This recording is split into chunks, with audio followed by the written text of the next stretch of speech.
capítulo 37 e 38. Salmos 37 e 38.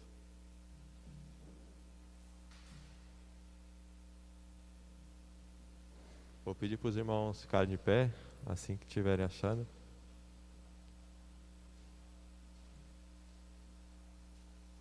Estou usando a versão Almeida século 21.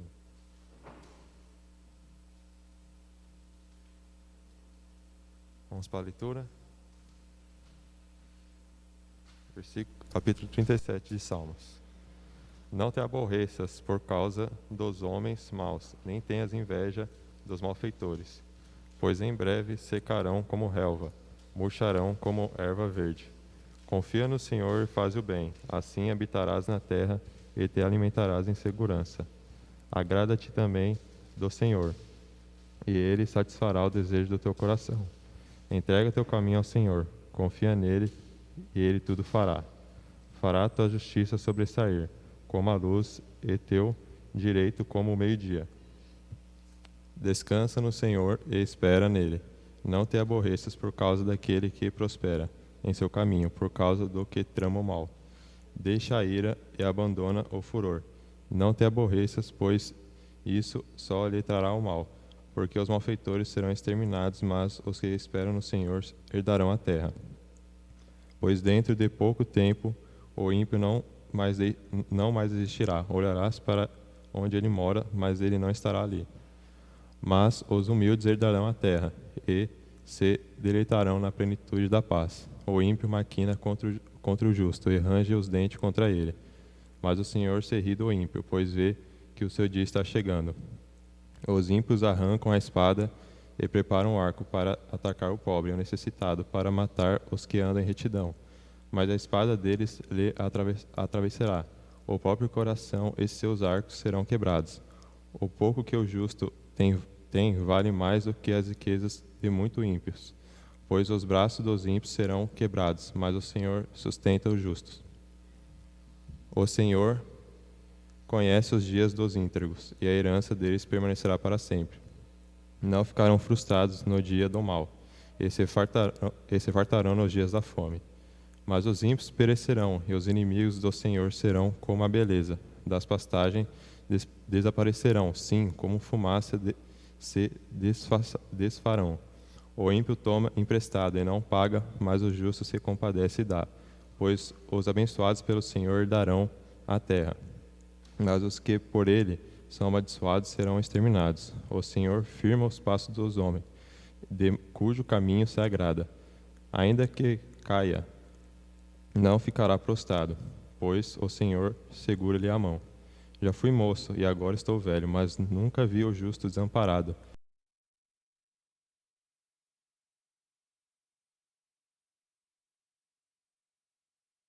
Afasta-te do mal e faz o bem, e terás morada permanente.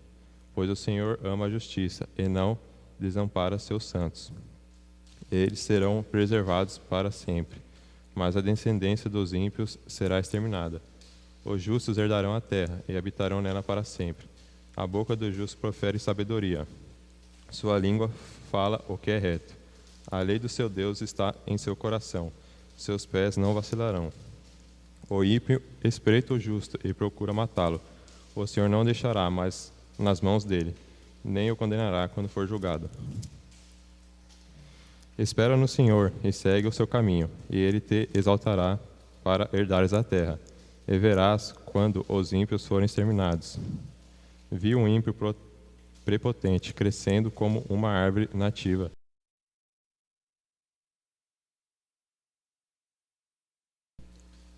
Procurei-o, mas não foi encontrado. Atenta para o homem íntegro e observa o reto, porque haverá um futuro para o homem de paz.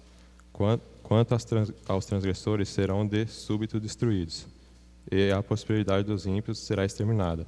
Mas a salvação dos justos vem do Senhor. Ele é sua fortaleza no tempo da angústia. O Senhor os ajuda e os livra. Ele os livra dos ímpios e os salva, pois nele se refugiam. Salmo 38. Ó Senhor, não me repreendas na tua ira, nem me castigues no teu furor. porque tuas flechas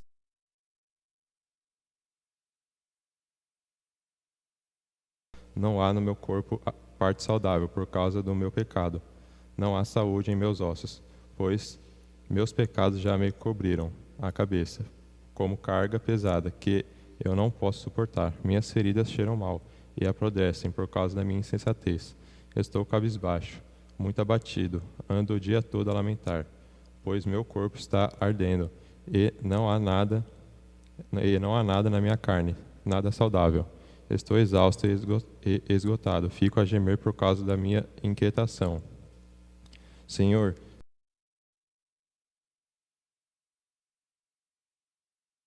meu coração está agitado e me faltam forças, até a luz dos meus olhos já não está presente. Meus amigos e companheiros se afastaram de mim por causa da minha doença, e meus parentes ficam à distância.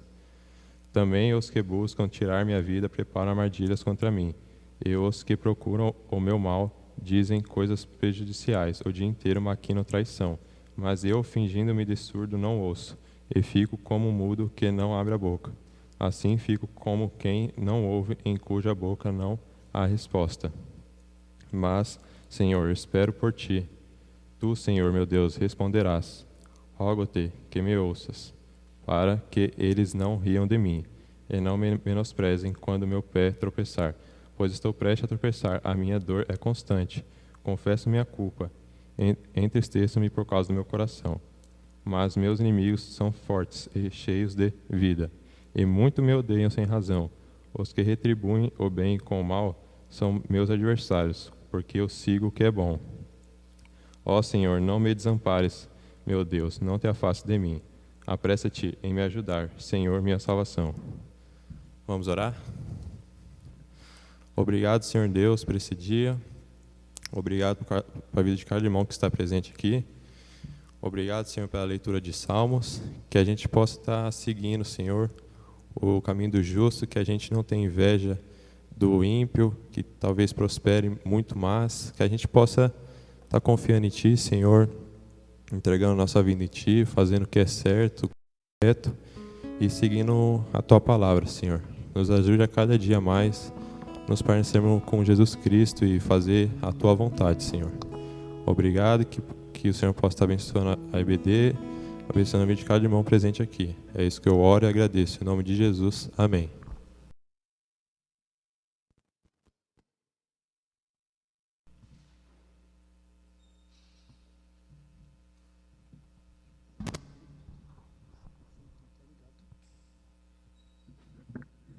Bom dia.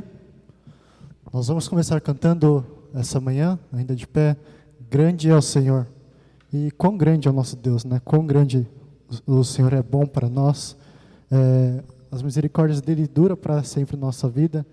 E vamos começar cantando isso, agradecendo a Ele pela nossa semana e pelo nosso dia também.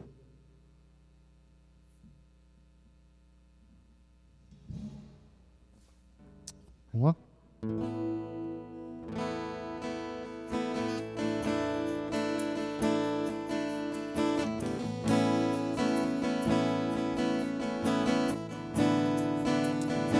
Grande é o Senhor, e muito digno de louvor. A cidade do nosso Deus, o santo monte, a alegria de toda a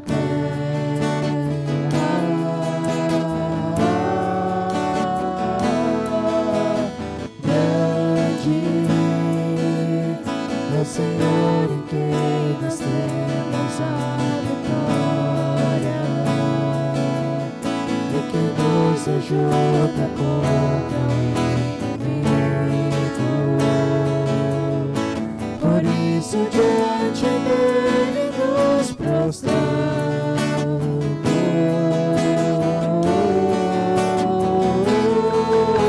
queremos o teu nome engrandecer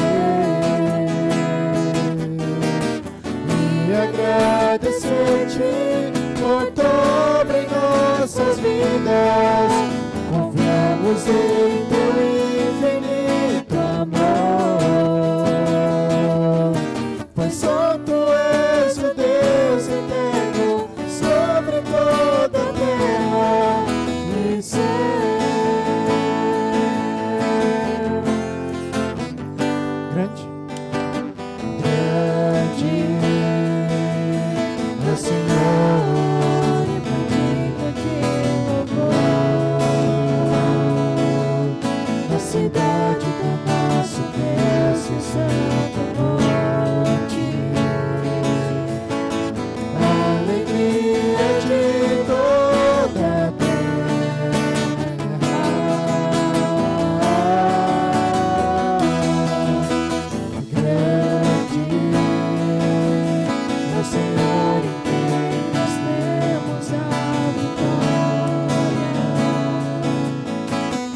ti por sobre nossa vida. Confiamos em teu infinito amor, pois só tu és o Deus eterno sobre toda a terra e céu.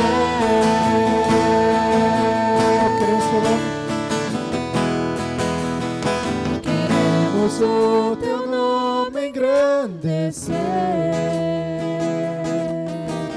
e agradecer-te por tua obra em nossas vidas. Confiamos em teu infinito amor, pois só tu és o Deus eterno sobre toda a terra e céu.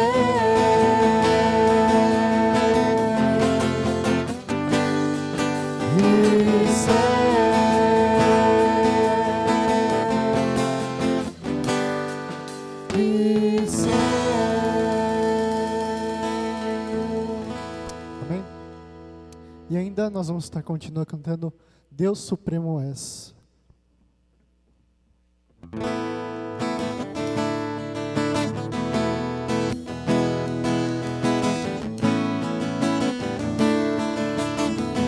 Deus Supremo. Deus Supremo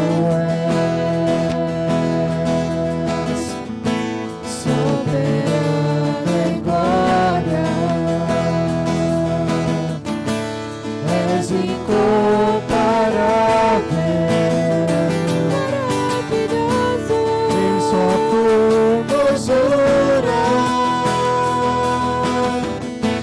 Deus Supremo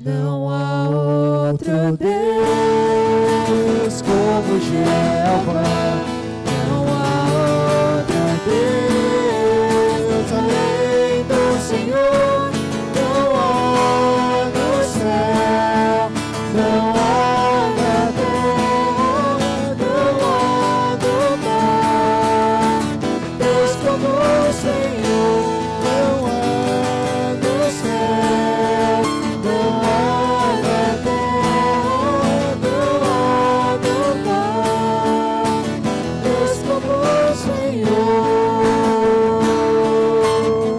Deus Supremo És.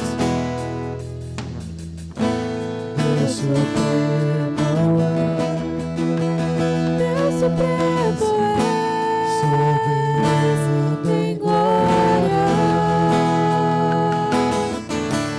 és incomparável, maravilhoso em sua formosura. Deus Supremo és, soberano em glória,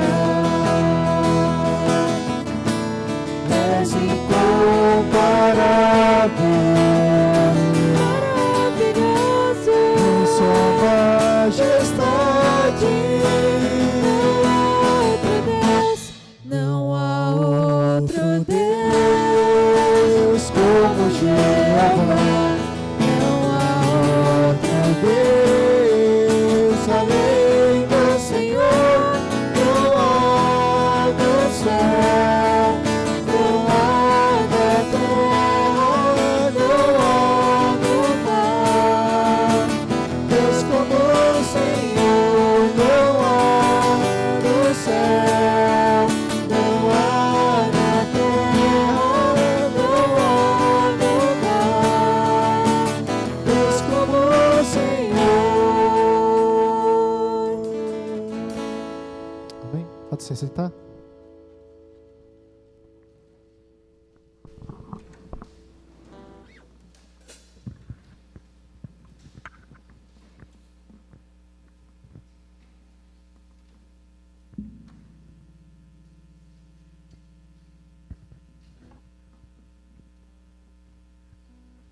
Bom dia. Vamos para mais uma leitura do boletim. Mas antes tem, acho que não sei se é 2 avisos, mas eu vou lembrar pelo menos de um. A gente vai continuar com o bazar. Depois você pode passar ali depois, escolher alguma coisa que você possa comprar, tá bem? E ajudar o ministério.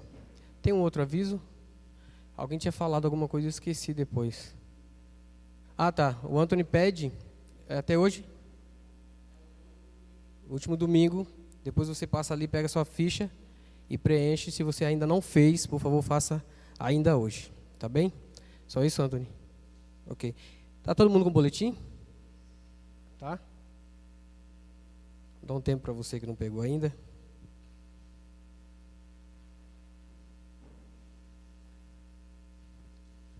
Algumas pessoas têm perguntado como é que está a Dani, como é que está a gestação dela. Essa semana ela passou um perrengue, passou mal, muito mesmo. Chegou a tomar 4 bolsas de soro, porque estava muito desidratada. Mas graças ao nosso bondoso Deus, ela já está bem, né? Já está comendo bem, bastante, né? Está bem alimentada, está aos cuidados dos pais ali. Claro que na minha ausência eu vou trabalhar e ela tem passado o maior tempo lá na casa dos pais, tá? Porque não tem como eu sair do trabalho e correr para casa, então a gente achou melhor fazer assim. Vamos lá. Primeira pergunta aí, pergunta 36. O que cremos sobre o Espírito Santo? Que Ele é Deus, coeterno com o Pai e o Filho, e que Deus concede-o irrevogavelmente a todos os que creem. Pergunta: o que cremos sobre o Espírito Santo?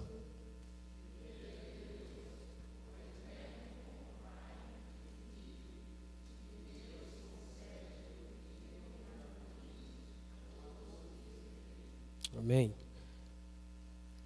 Segunda pergunta. Pergunta 37. De que forma o Espírito Santo pode ajudar-nos? O Espírito Santo convence-nos dos nossos pecados, conforta, guia, dá-nos dons espirituais e o desejo de obedecer a Deus. E Ele nos habilita a orar e compreender a palavra de Deus. De que forma o Espírito Santo pode ajudar-nos?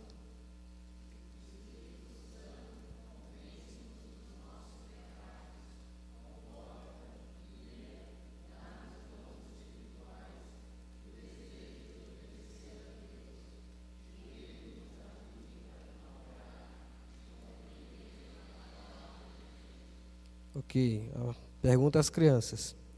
Onde está a palavra de Deus hoje? A resposta: a Bíblia é a palavra de Deus. Onde está a palavra de Deus hoje? Amém. Vamos orar? Eu chamo o Gideão aqui, que vai nos conduzir na EBD.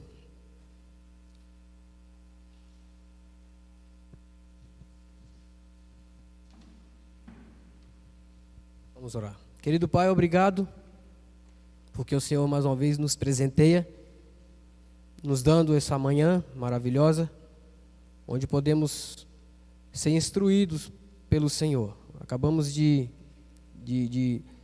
declarar aqui que o Espírito Santo nos ajuda, nos auxilia, nos guia, nos faz compreender qual é a boa e agradável vontade de Deus. E eu peço ao Senhor que, por favor, continue a fazer assim. Fale aos nossos corações, através do nosso servo, do teu servo Gideon, aquilo que ele já estudou, já compreendeu da tua palavra, que ele apenas passe o recado que o Senhor já pediu para que ele fizesse. Eu peço ao Senhor que a gente tenha um coração quebrantado, um coração voltado ao aprendizado, e que humildemente possamos aceitar a palavra do Senhor, ser desafiados e principalmente praticar as tuas ordenanças. Obrigado, Deus, por esse momento maravilhoso, Deus, onde a gente pode desfrutar. Te peço ao Senhor por aqueles irmãos que não puderam vir, a razão eu não sei, mas o Senhor sabe. Obrigado por aqueles que aqui estão. O motivo deles vir aqui, eu creio que é por causa do Senhor Jesus Cristo. E a motivação é o Senhor Jesus Cristo. Que continuemos assim, meu Pai. Em nome do teu amado Filho Jesus Cristo. Amém.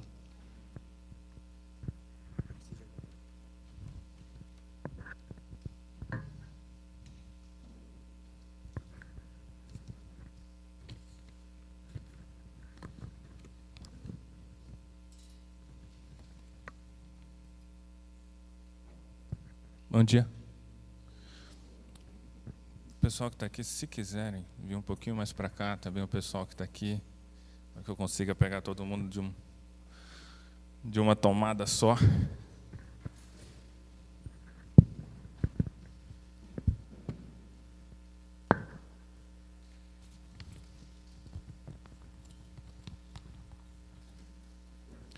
Esse é o último domingo em que estaremos sem o José aqui. Domingo que vem, José estará de volta, tanto na parte da manhã como na EBD.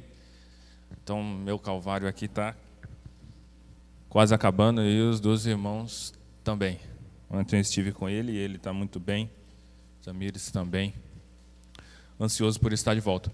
Vamos falar um pouquinho sobre dinheiro, um pouco mais sobre dinheiro. E especificamente sobre Jesus e o dinheiro. Jesus falou muito sobre dinheiro no Novo Testamento. Só não falou mais do que reino. Reino foi o tema que Jesus Cristo mais abordou enquanto esteve encarnado. Depois de reino, dinheiro foi o tema que ele mais abordou.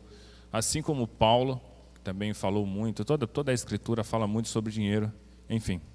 E empregaremos esse tempo aqui, da IBD hoje, para falarmos sobre esse tema.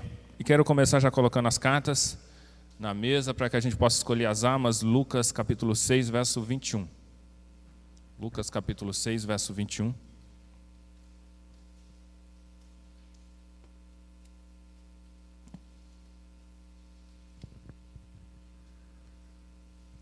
Quem quer ler esse texto para a gente?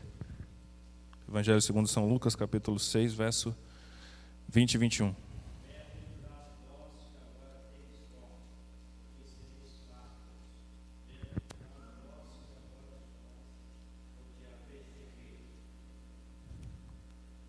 (24) e 25.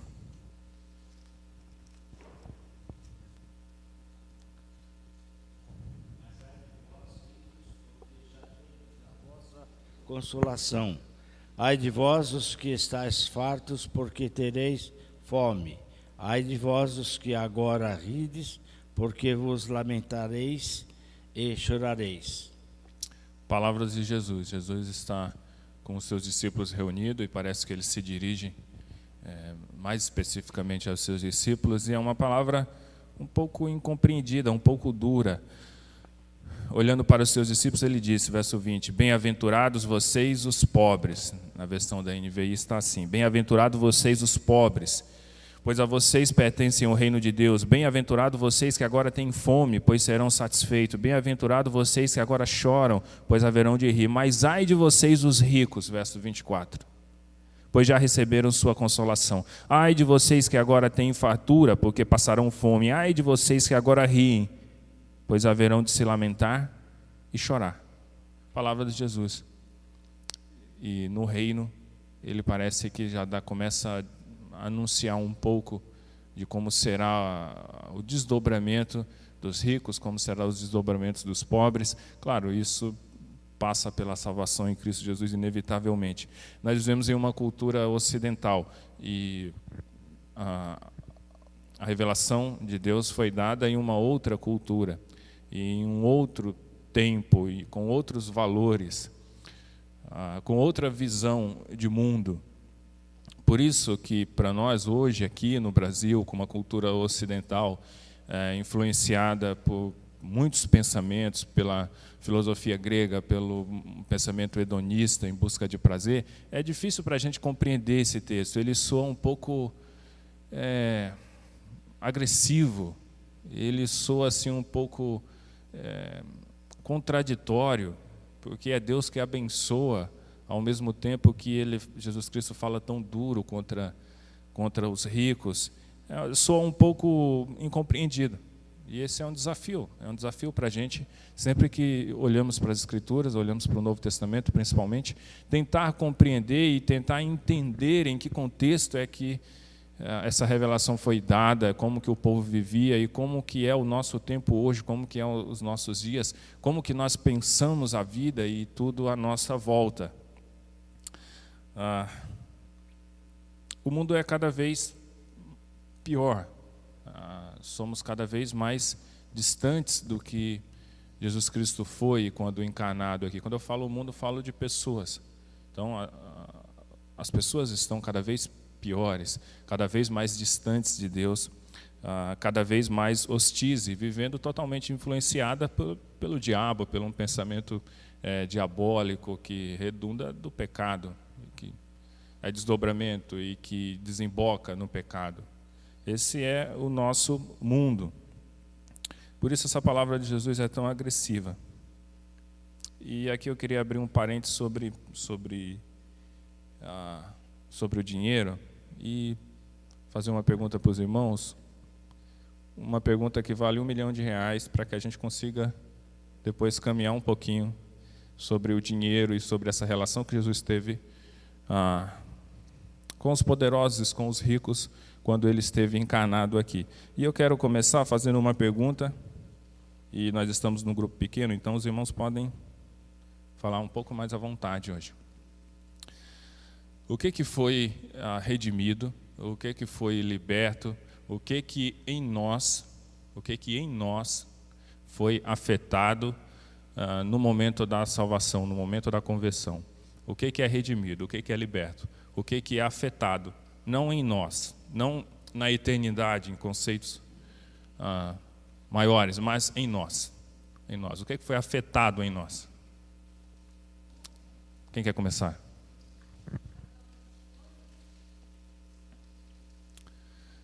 Dá o microfone para ela, deixa ela falar. As nossas escolhas? Fala um pouquinho mais. Antes a gente tinha a opção do pecado e a opção do pecado. Agora a gente tem a opção de pecado, mas a gente é escravo de Cristo, então a gente é liberto do pecado. Agora a gente é liberto do pecado. Bom, a gente está liberto da escravidão do pecado, do domínio absoluto do pecado. Não precisa ser assim. Quase isso. Quem mais quer tentar? Quem mais? O que foi afetado em nós? Rones, o microfone. Eu creio que a forma de amar ao próximo e se dar, mas não ficar com só o meu, com os meus valores e deixar com que o próximo viva a vida dele. Mas sim, na parte financeira a gente se doa também, né? É uma das coisas que uma pessoa do mundo dificilmente faz isso. Ele pode dar, mas ele quer mostrar para o mundo inteiro que ele fez aquilo. Quando Deus transforma a vida da gente, ele automaticamente reverte isso. Você dá, ninguém precisa ficar sabendo que você deu aquilo. Eu acho que é a parte de servir também. Mais ou menos o que a Sara falou, você pode escolher diferente. Você pode escolher fazer diferente.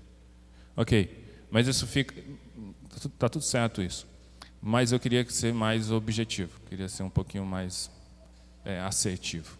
Então, para ajudar o nosso pensamento, para ajudar na nossa compreensão. Quando a gente fala assim, fomos libertos da escravidão do pecado. Ok, é um conceito e está absolutamente correto. Mas eu queria ser um pouquinho mais assertivo, mais cirúrgico.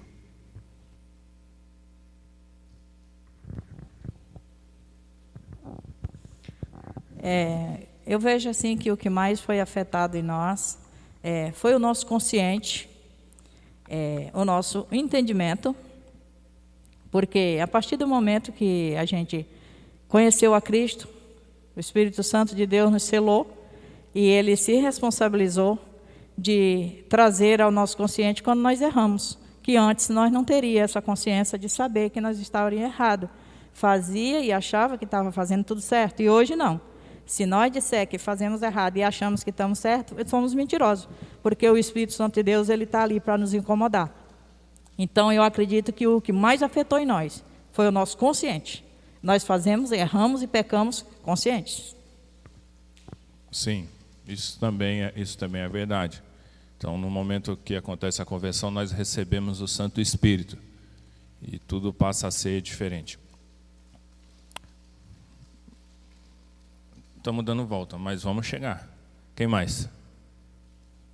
O Pedro quer falar lá.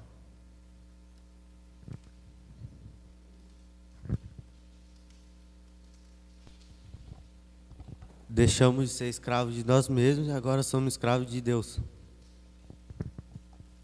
Deixamos de ser escravos de nós mesmos e agora passamos a ser escravos de Deus. Podemos oferecermos como escravos a Deus, sim, podemos. Muitos de nós não nos oferecemos como escravos de Deus, mas temos essa possibilidade, temos essa liberdade, sim, de nos oferecermos como escravos de Deus. A resposta que eu quero dar, a palavra que eu quero dar sobre o que foi afetado em nós, o que foi redimido, o que foi liberto em nós, foi os nossos sentidos. A palavra é os sentidos. Os nossos sentidos, eles foram diretamente afetados no momento da conversão, foram libertos, foram redimidos na conversão, no exato momento da conversão. Vários pontos de exclamação para isso. Quantos sentidos nós temos? Os irmãos acharam que nunca mais vão ter que responder essa pergunta, né? Quantos sentidos temos? Quantos? Quais? Quais sentidos? Os irmãos sabem, não precisam ter medo. O Rafael quer falar.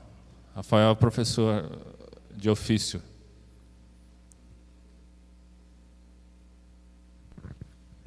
Visão, olfato, paladar, tato, audição. Alguns vão falar que tem sexto sentido, mas aí já é outra história. Né? Vamos lá, quantos fomos? 5. Visão, paladar, audição, visão, audição, olfato, tato e o paladar. 5. São esses os nossos sentidos que nós temos? Muito mais. Temos muitos mais. O pessoal fala assim, sexto sentido, mas temos muito mais do que 5 sentidos. Muitos outros. Por exemplo, de temperatura. O pessoal vai dizer assim, de temperatura é o tato. Bom, nós não tocamos, nós não somos tocados pela temperatura, nós temos percepções. Nós percebemos, nós saímos de casa com uma camiseta e logo percebemos que está mais frio. E aí voltamos e colocamos um agasalho, é um senso de temperatura. De espaço, eu desço por uma ruazinha pequena, quando venho para cá é bem estreitinha mesmo, mas eu passo tranquilo, passo em paz.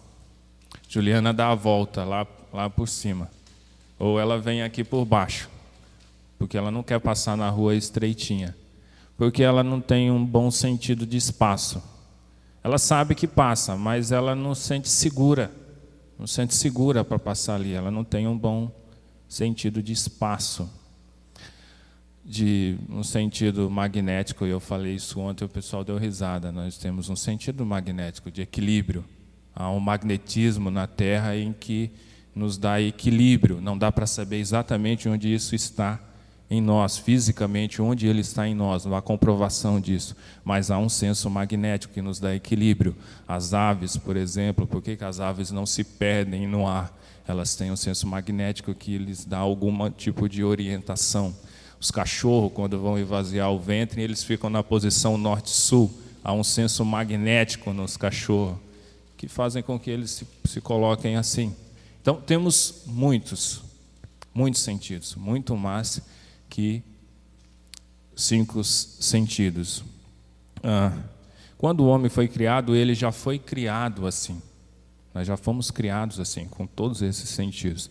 Mas Deus não nos deu esses sentidos para nos guiar, para nos orientar.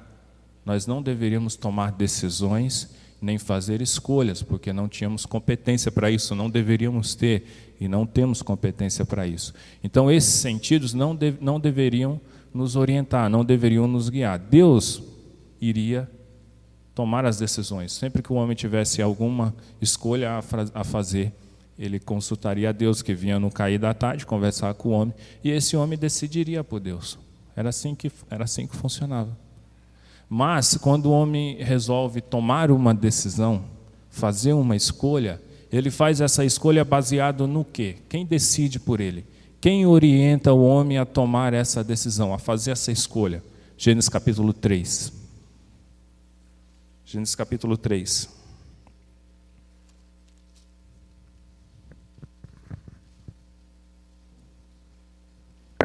Verso 6. Quem quer ler?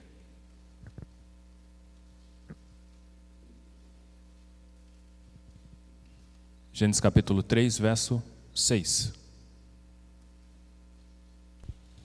Não? A mulher viu que a árvore era linda e que seu fruto parecia delicioso, e desejou a sabedoria que lhe daria. Assim tomou o fruto e comeu. Perceberam aí? Quem orienta Eva a tomar essa decisão, a fazer essa escolha? Quem influencia? Quem decide por ela? Ou nela? O que passa a ser ressaltado aí, nesse momento? Está aí no texto. Verbalmente, literalmente. Quem quer? Visão. A visão, um dos sentidos que falamos aqui. Eva viu. Qual outro? Um antes desse.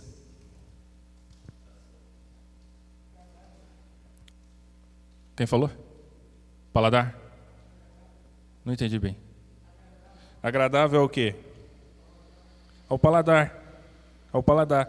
Quando a mulher viu que a árvore parecia agradável ao paladar, que era atraente aos olhos, e além disso desejável para dela se obter discernimento, tomou do seu fruto, comeu e deu ao seu marido, que comeu também. Perceberam? Os sentidos que não deveriam nos guiar começam a aparecer e começam a influenciar nas tomadas de decisões, nas escolhas. A mulher viu, e isso foi determinante, esse sentido. Depois ela viu que aquilo era agradável ao paladar e ela quis desfrutar daquilo. Então os sentidos passaram a serem determinantes. A serem determinantes. A partir desse momento o homem se torna escravo dele mesmo, como Pedro falou, como a Sara falou, escravo dos seus sentidos. Escravo dos seus sentidos. O homem passa a decidir por ele mesmo, pelos seus sentidos, como ele deve formar família, casamento, povo, cultura, política, artes, religião, etc, etc. O homem passa a ser escravo dele mesmo, ele passa a decidir e a fazer por ele mesmo, baseado, influenciado, escravizado pelos seus sentidos. Como é que nós escolhemos namorada? Ou namorado? Como é que o pessoal escolhe namorado ou namorada? O pessoal que fala assim que a beleza interior é o mais importante, que prove. Que prove. Porque o pessoal escolhe muito pela aparência. A moça precisa ser bonita. O rapaz precisa ser bonito. Ou eu estou falando algum absurdo aqui?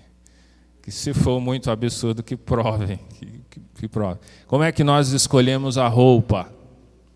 A roupa que compramos. Nós escolhemos a roupa mais feia? Nós escolhemos a roupa que é bonita, que caiba no bolso, mas que também seja bonita, não é mesmo? Comida. Comida.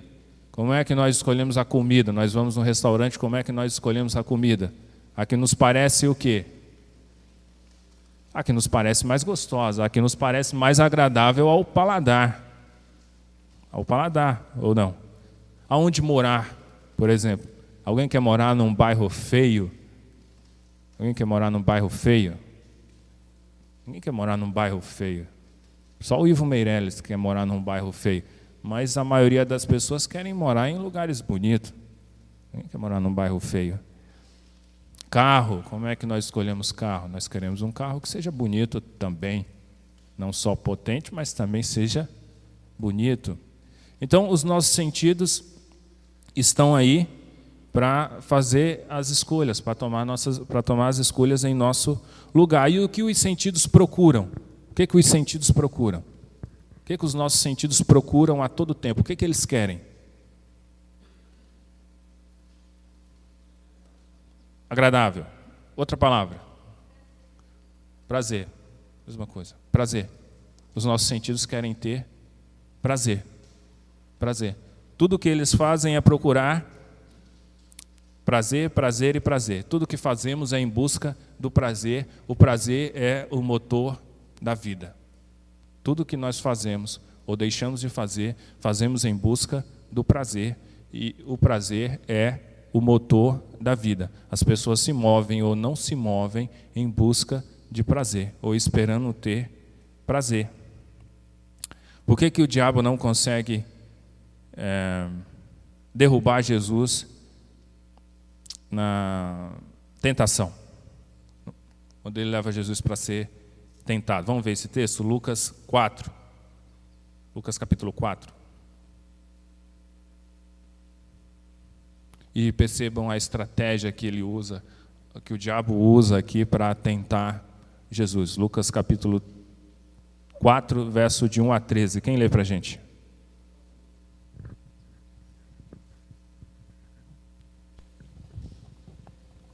Lucas 4, de 1 a 13.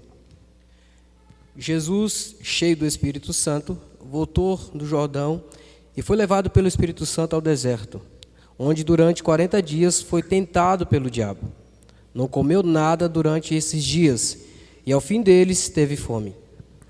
O diabo lhe disse: se és o Filho de Deus, manda esta pedra transformar-se em pão. Jesus respondeu: está escrito, nem só de pão viverá o homem. O diabo o levou a um lugar alto e mostrou-lhe um relance, todos os reinos do mundo. E lhe disse: eu te darei toda a autoridade sobre eles e todo o esplendor, porque me foram dados e posso dá-los a quem eu quiser. Então, se me adorares, tudo será teu. Jesus respondeu: está escrito, adore o Senhor, seu Deus, e só a Ele preste culto.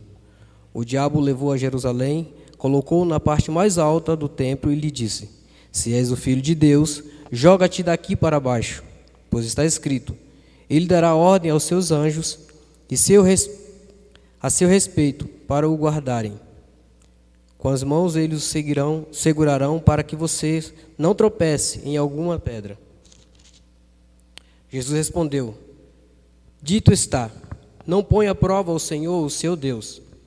Tendo terminado todas essas tentações, o diabo o deixou até a ocasião oportuna. Os irmãos perceberam aí a estratégia e o que o diabo tenta explorar em Jesus Cristo? Jesus Cristo teve fome, depois ficou em jejum durante 40 dias. E o que é natural depois de um jejum de 40 dias que a pessoa tenha? Fome. Fome, é óbvio.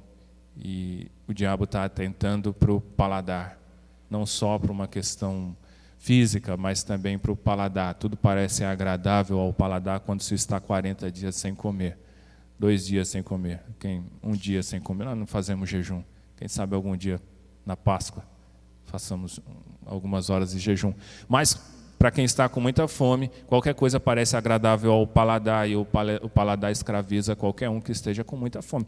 E é isso que o diabo tenta fazer com Jesus, depois de 40 dias sem comer. Depois ele tenta Jesus mostrando. Jesus vê tudo aquilo. Mas não funciona. Por que não funciona com Jesus? Por que não dá certo? Porque Jesus não é escravo dos seus sentidos. Ele não era escravo de si mesmo. Qual que era o pão de Jesus? Qual era o pão de Jesus? João 4,34. A palavra. A minha comida é fazer a vontade daquele que me enviou e concluir a sua obra. João 4,34. Jesus Cristo não era escravo dos seus sentidos. Ele veio com uma missão determinada.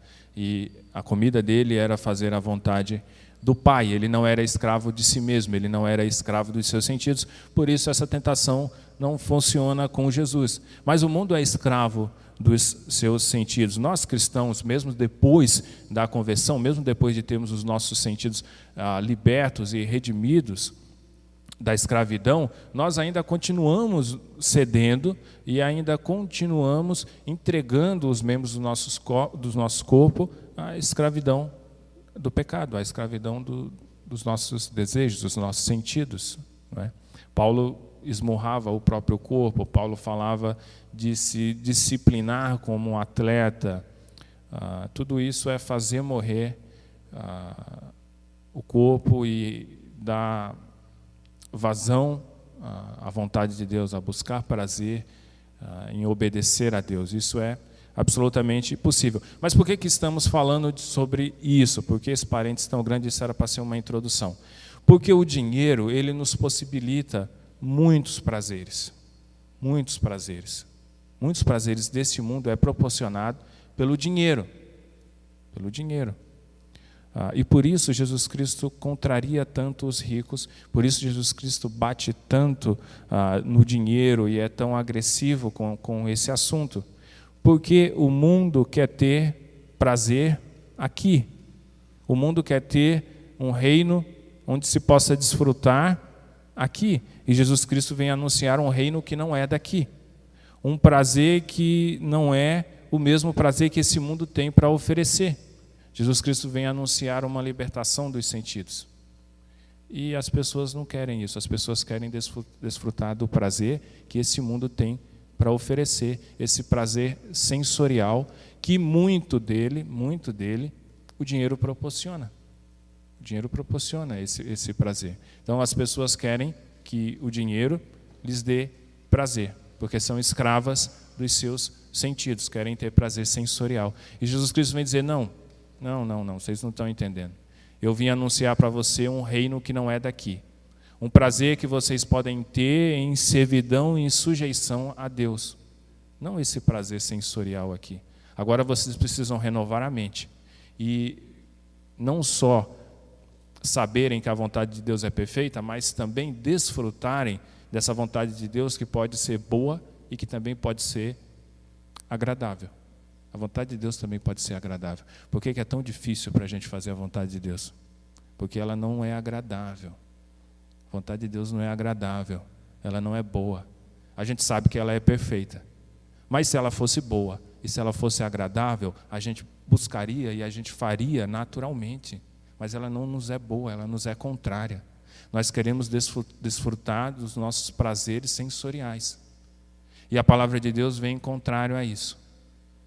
E nós rejeitamos.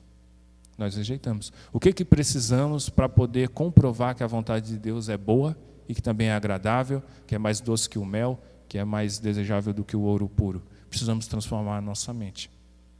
Precisamos transformar a nossa mente. Para daí poder comprovar que a vontade de Deus é boa, que ela é perfeita e que ela também é agradável. Se não transformarmos a nossa mente, vamos ficar enxugando gelo. Vamos ficar enxugando gelo. Acerta hoje e erra amanhã. Acerta depois, erra no outro dia. E assim vai, sem progresso, sem avanço. Isso não é o cristianismo anunciado no Novo Testamento. O cristianismo anunciado no Novo Testamento é até atingir a estatura do varão perfeito, é ser transformado de glória em glória, é uma corrida que está proposta. Então há um avanço, ou deveria haver um avanço contínuo, não esse enxugamento de gelo, acerto hoje, erra amanhã, acerto hoje, erra amanhã, nas mesmas coisas, às vezes erras e acertas, muitas vezes, às vezes no mesmo dia. Não deveria ser assim, deveríamos transformar a nossa mente. E à medida que vamos transformando a nossa mente, vamos tendo prazer em Deus e não o prazer sensorial que o dinheiro nos dá. Os irmãos estão comigo? Ou eu estou bagunçando muito o coreto aí? Estão comigo? Alguém quer discordar, perguntar, criticar? Irmão João.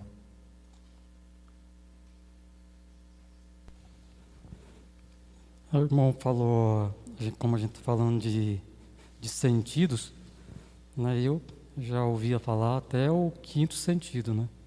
Aí depois inventaram que a mulher tem um sexto sentido. E agora o irmão falou assim que existe muito mais, eu não sabia disso. Eu não sabia, sinceramente, eu não sabia. Aí quando a gente leu esse texto, né, o que eu pude perceber que Jesus, ele se livrou de vários sentidos que o diabo impôs, provocou. Então ele se livrou de vários sentidos. Então o que eu percebi então que A obediência é um sentido também? Obedecer é um sentido? Não, porque se for, ainda entendi que Jesus usou então o sentido da obediência para poder se livrar de todos esses sentidos impostos pelo diabo. No caso, não, né, obedecer. A obediência não é um sentido. Não é um sentido? Não. Você vai decidir obedecer ou não obedecer baseados nos seus sentidos ou não. Baseados nos seus sentidos ou não. Deixa eu me dar um exemplo. Rafael, vai que o Rafael quer resolver a parada. Se a gente pensar que a palavra sentido tem a ver com a palavra sentimento, aquilo que você sente, então a obediência, não, respondendo ao irmão, não seria um sentido. Então sentido tem a ver com aquilo, com as percepções que você tem externamente, igual ele falou, do calor, a questão da visão, do olfato, paladar e outras coisas. A obediência não é uma percepção que você tem, estou sentindo a obediência, entendeu? Exatamente. É uma decisão que se toma. Por exemplo, não quero escandalizar ninguém, mas o homem casado, ele não deixa de perceber que tem outras mulheres bonitas. Ele não deixa de perceber isso. E estou sendo polido aqui. Os homens, mesmo casados, eles percebem outras mulheres bonitas à volta. E se eles não tomarem cuidado, eles vão olhar mais para as outras mulheres bonitas à volta do que para a própria esposa. Se eles não tomarem cuidado, é isso que vai acontecer. A visão atrai. O sentido da visão atrai os homens, mesmo os casados, talvez principalmente os casados, para outras mulheres. Agora, eles não podem se deixar levar por esse sentido. Não podem. Eles têm que falar, não, eu não sou escravo desse meu sentido. Eu não preciso viver dessa maneira. Eu vou levar cativo todo o meu olhar e o meu pensamento para minha esposa. Eu vou decidir amar, pensar, olhar para minha esposa. Eu posso decidir assim. Eu posso decidir assim. Uma mulher bonita no trabalho pode dar bandeira e eu posso dizer, não quero. Não quero. Todos os meus sentidos vão me empurrar para ela. Todos os meus sentidos. Mas eu não sou mais obrigado a ceder aos meus sentidos. Eu posso dizer não. Quem não tem o Espírito Santo não consegue. Quem não tem o Espírito Santo não consegue. Não consegue. Ele é escravo dos sentidos dele. Se uma mulher muito interessante no trabalho der bandeira para ele, e ele vê que aquilo é possível de acontecer sem gerar transtorno, é igual pescar com batata, não erra uma. Não erra uma. Então, nós não somos escravos dos nossos sentidos, nós não precisamos decidir viciado, não é uma decisão viciada dos nossos sentidos. Os nossos sentidos não põem mais cabresto na gente, a gente pode decidir diferente. A gente pode escolher fazer a vontade de Deus. Meu corpo quer isso, mas eu vou fazer a vontade de Deus. Mesmo que ele não queira, eu vou fazer a vontade de Deus. Alguém? Rebeca? Eu falo por mim, a luta da carne e do espírito, né? Tudo o que a carne quer é diferente do espírito. Então, eu fui fazer dieta e eu vi que é chato comer alface. Porque a carne, que é o macarrão, né? que é a carne. Então, tudo que é do espírito não é gostoso, prazeroso. Fazer um exercício físico ou assistir Netflix. A carne quer o Netflix, o espírito fala para você sair para fazer uma caminhada.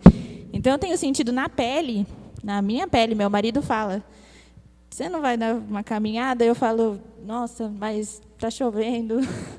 E aí eu falo assim, nossa, mas a nossa carne ela tem a tendência, é o pecado, é uma luta constante de, não só o pecado, não é pecado eu assistir Netflix, não é pecado eu comer um macarrão, mas a tendência de sempre a carne estar associada a algo que não vai levar à vida.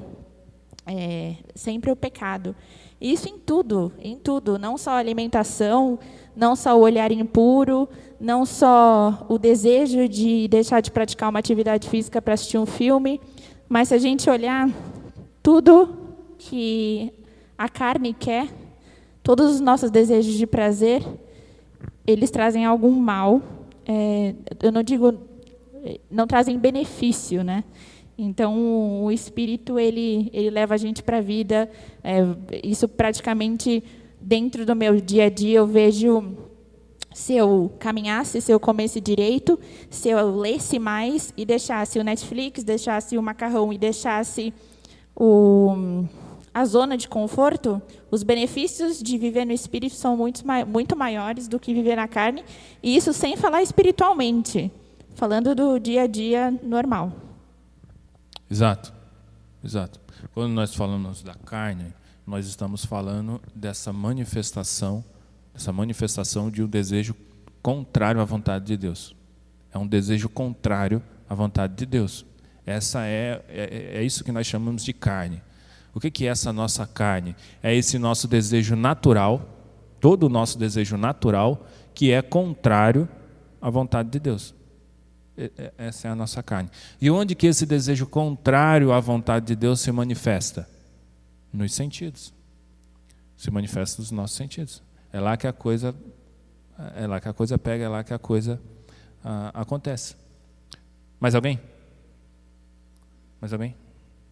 Microfone aqui.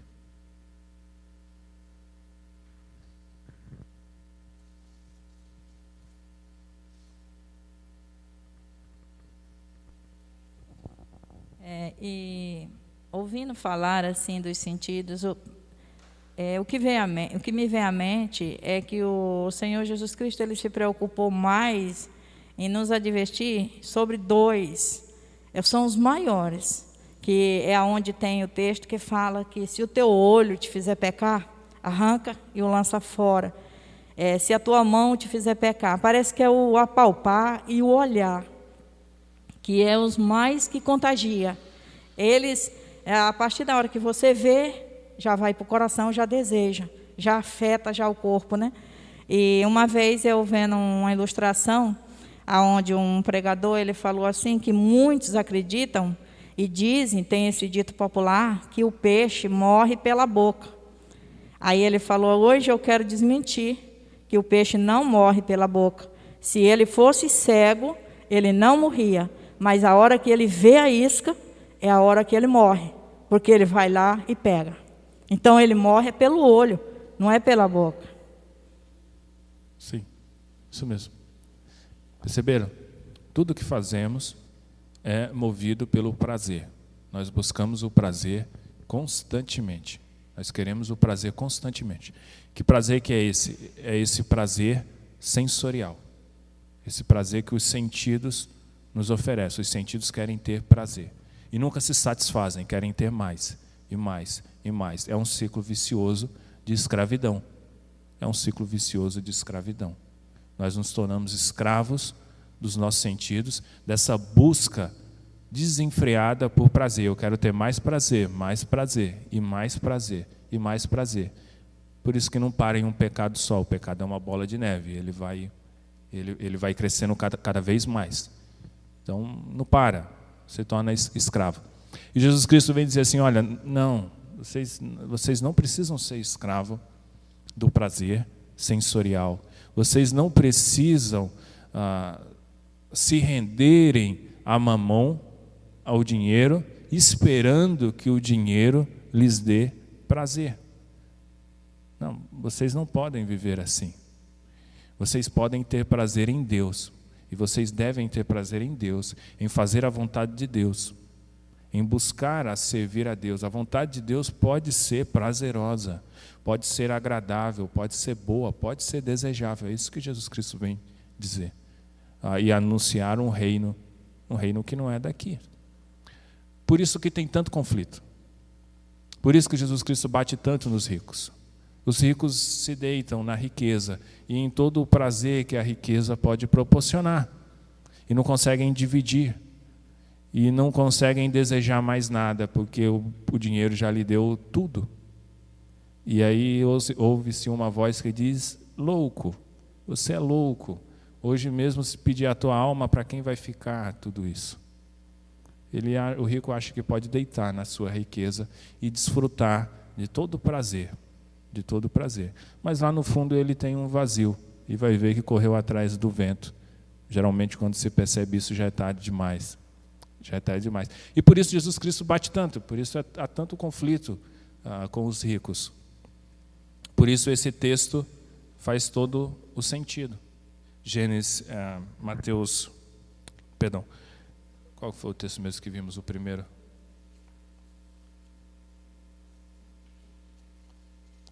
Lucas, né? Lucas 6. Lucas 6, verso 24.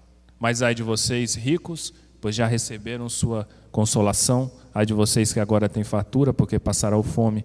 Ai de vocês que agora riem, pois haverão de se lamentar e chorar. Ai dos ricos, eles não percebem, eles se perderam em meio ao prazer da riqueza. Estou falando aqui de um modo geral. De um modo geral. Vamos ver um texto que deixa isso muito claro.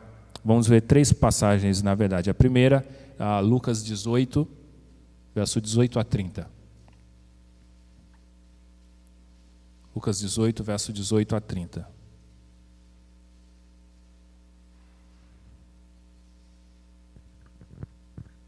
Quem quer ler? Rafael?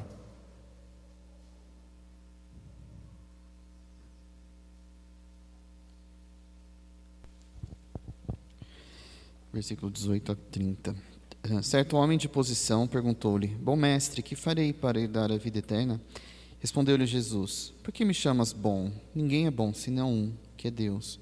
Sabes os mandamentos: Não adulterarás, não matarás, não furtarás, não dirás falso testemunho, honra teu pai e tua mãe. Replicou-lhe ele: Tudo isso tenho observado desde a minha juventude. Ouvindo Jesus, disse-lhe: Uma coisa ainda te falta. Vende tudo o que tens, dá aos pobres e terás um tesouro nos céus. Depois vem e segue-me. Mas ouvindo ele essas palavras, ficou muito triste, porque era riquíssimo. E Jesus, vendo-o assim triste, disse: Quão dificilmente entrarão no reino de Deus os que têm riquezas, porque é mais fácil passar um camelo pelo fundo de uma agulha do que entrar um rico no reino de Deus. E os que ouviram disseram: Sendo assim, quem pode ser salvo? Mas ele respondeu: Os impossíveis dos homens são possíveis para Deus. E disse Pedro: Eis que nós deixamos nossa casa e te seguimos.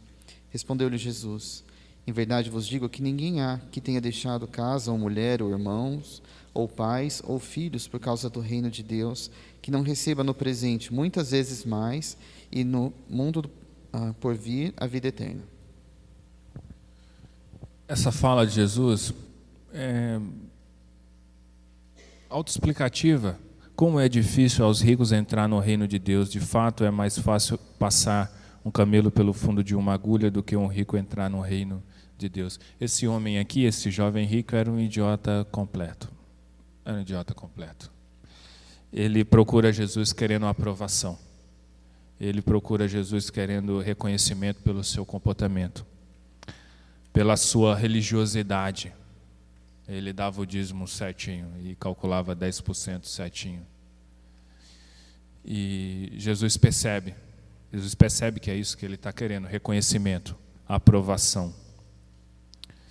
E Jesus sabe que o dinheiro dele, que o coração dele está no dinheiro e que essa religiosidade dele, todo esse comportamento não é sincero. Então ele manda este homem se livrar desse obstáculo para uma fé sincera que o dinheiro pode ser e que era na vida desse homem. Toda a sua fortuna, todo o seu dinheiro era um obstáculo para uma fé sincera. Ele era um religioso. Ele ia para a igreja aos domingos, de manhã e de noite, e ele fazia a devocional dele todos os dias. E só ouvia músicas evangélicas e livros evangélicos e tudo mais. Mas tudo aquilo não era sincero. Tudo aquilo não era sincero. O coração dele estava no dinheiro. O coração dele estava no dinheiro. Jesus Cristo percebeu isso e falou: olha, você é um idiota completo. Se livra de todo o seu dinheiro. Se livra de todo o seu dinheiro. E esse jovem rico, esse homem rico, parece que ele vai embora. Vai embora. O coração dele estava no dinheiro. E a pergunta nossa que fica para a gente é essa: onde está o nosso coração de verdade? Aonde está de verdade o nosso coração? Porque se o nosso coração não estiver de verdade em Deus, se lá no fundo, e essa é uma pergunta que nós precisamos responder para nós mesmos, se lá no fundo nós estamos buscando prazer sensorial que o dinheiro pode proporcionar, somos idiotas completos. Somos idiotas completos.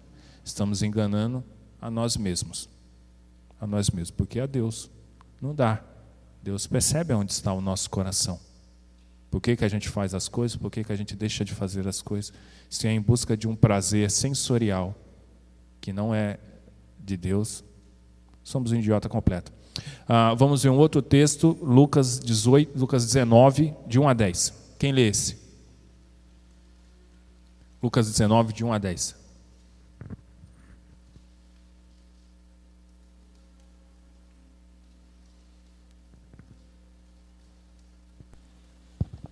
Chegando a Jericó, atravessava Jesus a cidade, eis que um homem rico, chamado Zaqueu, chefe dos publicanos, buscava ver quem era Jesus. Todavia, sendo ele de pequena estatura, não o conseguia, devido à afluência do povo. Por esse motivo, correu adiante da multidão e subiu em uma figueira brava para observá-lo, pois Jesus ia passar por ali. Quando Jesus chegou àquele local, olhou para cima e o chamou. Zaqueu, desce depressa, pois preciso ficar em tua casa. No mesmo momento, desceu Zaqueu apressado e o recebeu com enorme alegria. Até qual? Até o 10. Todos, em meio à multidão que presenciaram o que se passou, começaram a murmurar. Ele entrou na casa daquele pecador e vai hospedar-se lá. Então Zaqueu tomou a palavra e comunicou a Jesus. Eis a metade dos meus bens, Senhor, que estou doando aos pobres. E se de alguém extorquir alguma coisa, devolverei 4 vezes mais. Diante disso, Jesus declarou: Hoje houve salvação nesta casa, pois este homem também é filho de Abraão. Porquanto o Filho do Homem veio buscar e salvar o que estava perdido. Esse é um texto extraordinário, pelo menos para mim. É um texto extraordinário. É incrível esse relato. Essa árvore aqui, essa figueira brava, a Unesco protege uma figueira lá em Jericó. Não dá para dizer que é essa que Zaqueu subiu, mas a Unesco protege uma figueira brava lá em Jericó até hoje. Seria muito legal se fosse, né? Seria muito legal se fosse mesmo. Quando eu estava pesquisando, fiquei super curioso. Zaqueu não é um idiota completo, Zaqueu é meio.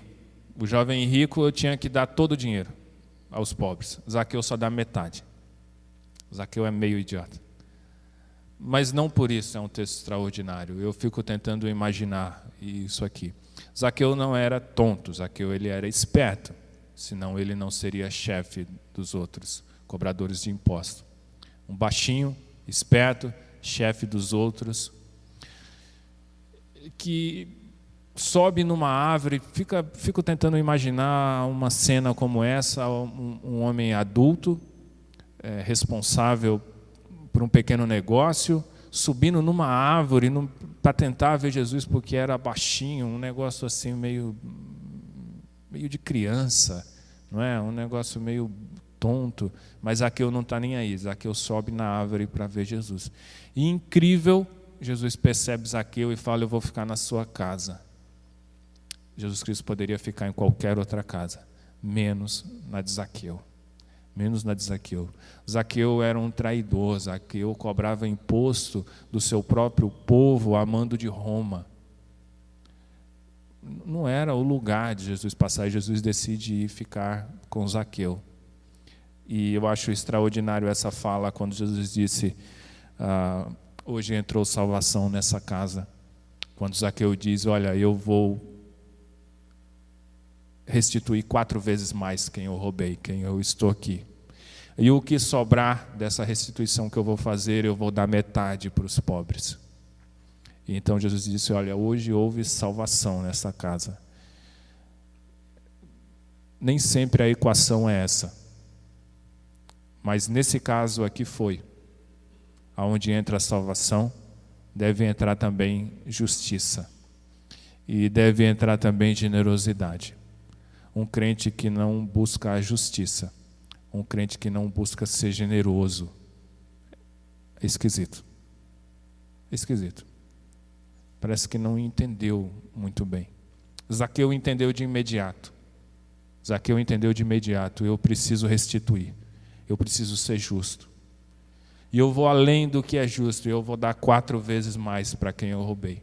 E o que sobrar, eu ainda vou dar metade para os pobres. Justiça e generosidade. Justiça e generosidade. Não podemos continuar sendo mesquinhos. Não podemos ser mesquinhos. Precisamos responder a tão grande salvação com generosidade. Nós lemos Salmo 37, lemos Salmo 37 e 38, não é isso? Salmo 37, verso 21. Vamos ver esse texto. Quem lê? Salmo 37, verso 21. Salmo 37, verso 21.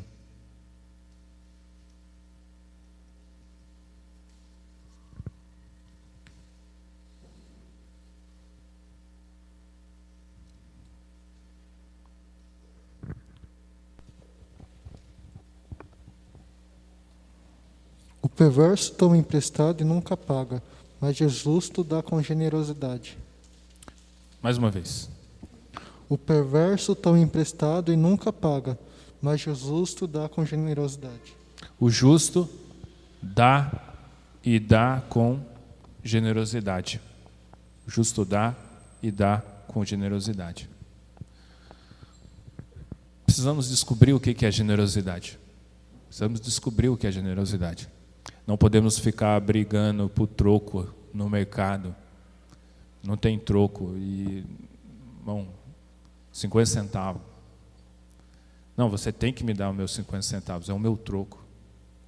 Ficamos brigando por 50 centavos. Eu passei uma vergonha incrível uma vez. Uma vergonha incrível. Eu fui no banco para sacar. E aí o dinheiro veio e não saía, travou ali. Era naquele caixa de velhinho que só sai nota baixa. Não sei se tem em todos os bancos. No banco que eu fui era assim. Só saía nota de, acho que R$20 ou R$50 no máximo. E não saía. Aí daqui a pouco a máquina recolheu. A máquina recolheu o dinheiro. Mas deu saída da conta. Aí era final de semana, tudo bem, passou. Na segunda-feira eu fui e falei, olha, o dinheiro lá, eu não consegui sacar, veio e não saiu. Aí a moça que me atendeu falou assim, tá bom, a gente vai resolver isso e o dinheiro vai voltar para a conta. Eu falei, quando? Falou, hoje ainda. Eu falei, tá bom, fui embora. Aí no outro dia de manhã estava indo trabalhar, passei lá, fui ver, não estava. Não estava. Depois, no segundo dia, na terça-feira, eu voltei lá e falei, o dinheiro não caiu na conta. Ele falou assim, eu falei com outra pessoa, não era mais a moça que me atendeu, era um homem. Ele falou assim, a gente vai dar um jeito nisso e vai voltar para a conta. Eu falei, quando? Ele falou, hoje ainda, amanhã já vai estar na conta. Na quarta-feira eu fui para o trabalho, falei, não é possível. Aí fui, passei logo cedo, não estava na conta. Eu falei, não, vai ter que voltar para a conta esse dinheiro. Tem que voltar para a conta, como não? Aí na hora do almoço eu fui lá para o banco, sentei, esperei. Aí eu fui atendido, eu falei, olha, o dinheiro precisa voltar para a conta. Falou assim, a gente vai dar um jeito. Eu falei, quando? Hoje ainda. Eu falei, não vai. Não deu na segunda, não deu na terça, o dinheiro precisa voltar para a conta. Quem que resolve? Quem vai resolver isso é o fulano, cadê ele? Ele está ocupado fazendo não sei o que. Eu falei, eu vou esperar. Aí o rapaz falou assim, não, fica tranquilo, vai voltar para a conta. Eu sei que quando fala que dinheiro é diferente a coisa, né? Mas fica tranquilo que vai voltar para a conta. E eu falei, caramba, o dinheiro não é diferente, não pode ser diferente. Eu não poderia ter ouvido isso dessa moça. Ela achou que eu estava bravo por conta do dinheiro, com medo de tomar o prejuízo. Não era só isso. E eu estava bravo também porque falava que ia voltar num dia e não voltava. Se ela tivesse falado, vai voltar daqui uma semana, tudo bem. Mas eu estava mais bravo porque falava que ia voltar num dia e não voltava, no outro dia e não voltava. Eu estava chateado com essa postergação. Mas ela achou que eu estava chateado só por conta do dinheiro. Só por conta do dinheiro. E aquele dia eu fui para casa triste, muito triste. Porque pelo menos para aquela pessoa, eu demonstrei que o dinheiro era mamão e que ele me influenciava nas minhas tomadas de decisões, nos meus sentidos, nas minhas preocupações. Aquele dia foi um dia muito triste para mim. Alguém queria levantar a mão? Alguém levantou a mão? Não, o dinheiro voltou. O dinheiro voltou. Era melhor que não tivesse voltado e que eu não tivesse passado essa vergonha, mas voltou. Falando da generosidade que a gente precisa descobrir, às vezes, já aconteceu comigo por mais de uma vez, eu ver pessoas que eles não professam a fé em Cristo e eu ver generosidade neles. Ontem eu estava na padaria vizinha da minha casa e chegou um senhorzinho mesmo, que às vezes precisava até dar uma acompanhada. E ele pediu algumas coisas, pão e mais algumas coisas, e deu uma cédula deu 9,20 a compra dele. E ele deu R$10. Aí foi saindo. E o moço falou assim, o seu troco. Ele disse assim, fica de caixinha aí para a padaria, que sempre que eu vier tem um bom pão. E foi embora. E eu conheço ele e ele não professou a fé em Cristo ainda. A gente não pode medir o tamanho da fé dele. Mas ele ainda não é uma pessoa que confessou o nome de Jesus Cristo. E aquilo me mexeu muito comigo. Quantas das vezes eu e muitos de nós espera ali até o moço procurar 20 centavos para entregar para nós. E ele deixou ali o troco dele e disse que era para sempre ter um pão bom para ele quando ele voltasse. Pois é. Todo crente precisa descobrir o que é generosidade. Um crente que não parou para pensar no que é generosidade, em como ele pode ser generoso, está panguando. Não entendeu ainda a equação entre salvação, justiça e generosidade. Para mim, e não estou dizendo que deve ser para os irmãos, para mim, e funciona assim, é considerar a possibilidade de ficar no prejuízo, de aceitar o prejuízo. Entre eu e o meu irmão, um de nós vai ficar no prejuízo. Pode ser eu. Pode ser eu. Funciona assim para mim. Considerar a possibilidade de aceitar e de ficar no prejuízo. Segunda maneira que, pelo menos para mim, funciona. Generosidade, pelo menos para mim, é dar com dó. Generosidade para mim é dar com dó. É muito dinheiro. É muito dinheiro. Mas eu vou dar a si mesmo. Eu vou dar a si mesmo. Acho que eu estou dando muito. Poderia dar só esse pouquinho aqui. Só isso aqui. Isso aqui não vai me fazer falta. Isso aqui é tranquilo. Para mim, é sobra. Quando eu dou com dó, eu dei de maneira generosa. Eu dei de maneira generosa. Eu separo e digo, olha, eu acho que aquela pessoa não merece isso daqui. Por conta disso, por conta daquilo. Eu poderia dar só isso, mas eu vou dar tudo isso aqui a si mesmo. Vou dar a si mesmo. Vou dar com dó. Dei com generosidade. Mas cada um tem que pensar. Cada um tem que considerar.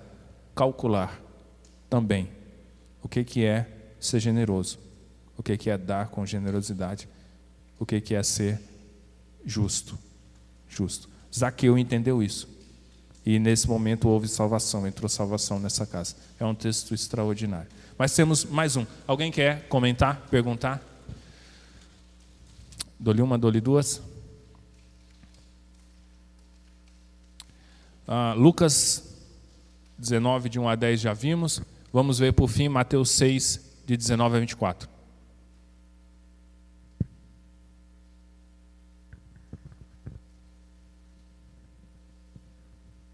Quem lê? Mateus 6, verso 19 a 24. Rogério.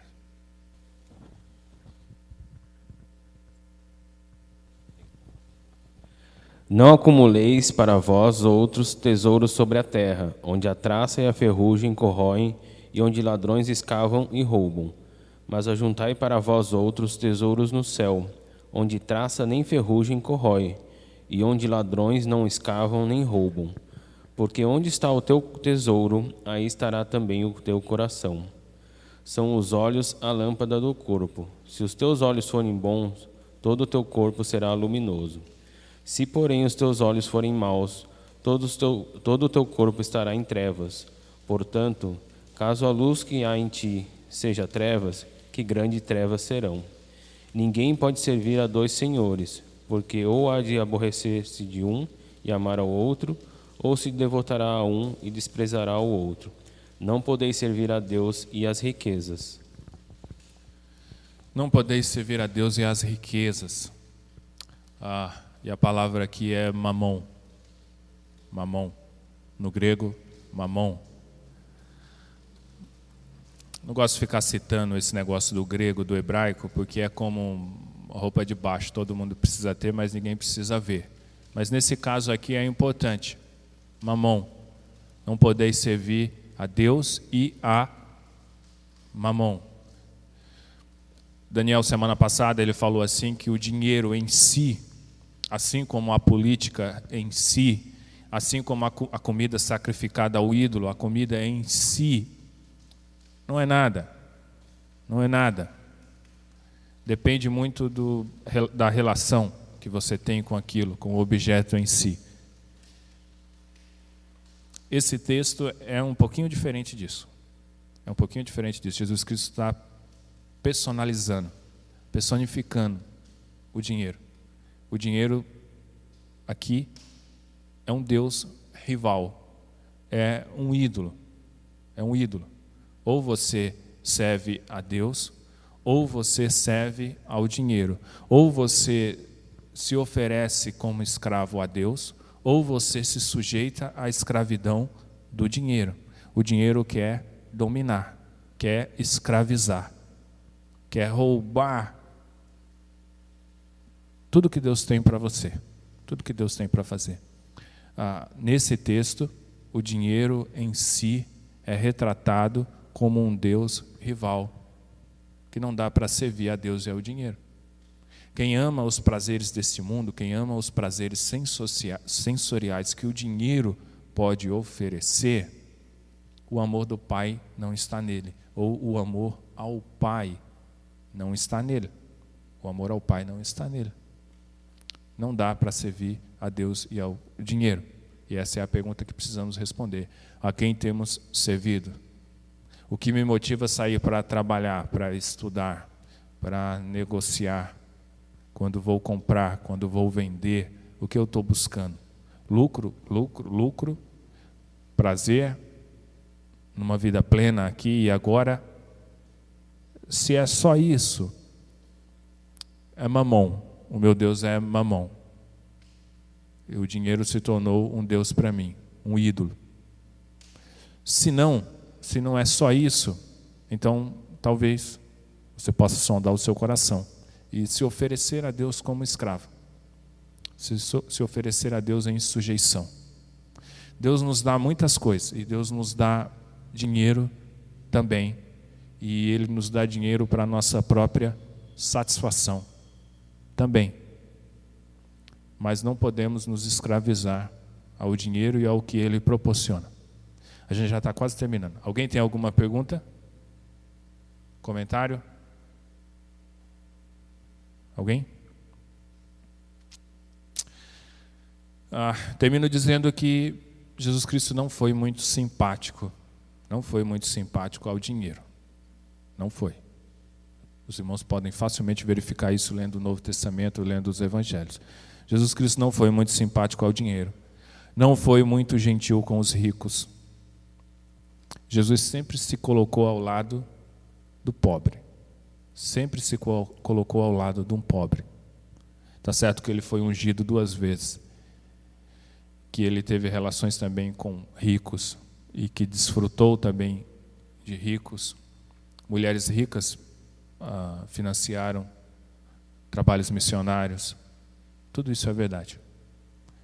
Mas, de um modo geral, Jesus Cristo sempre se colocou do lado do pobre. Sempre se colocou do lado do pobre. Há um texto de Victor Hugo, um trechinho só, no poema Desejo, ele diz assim: desejo outro assim que você tenha dinheiro, porque é preciso ser prático, e que pelo menos uma vez por ano coloque um pouco dele na sua frente e diga: isso é meu, só para que fique bem claro quem é o dono de quem. Então, a minha oração para os irmãos, também para mim, é claro, é que ganhamos dinheiro, que ganhamos muito dinheiro, mas que o nosso coração seja escravo do Senhor e não do dinheiro, que a nossa preocupação seja em ser generoso e em ser justo, e que se não for para ser assim, melhor não ter dinheiro, melhor não ganhar dinheiro. Ok? À vontade, Rebeca.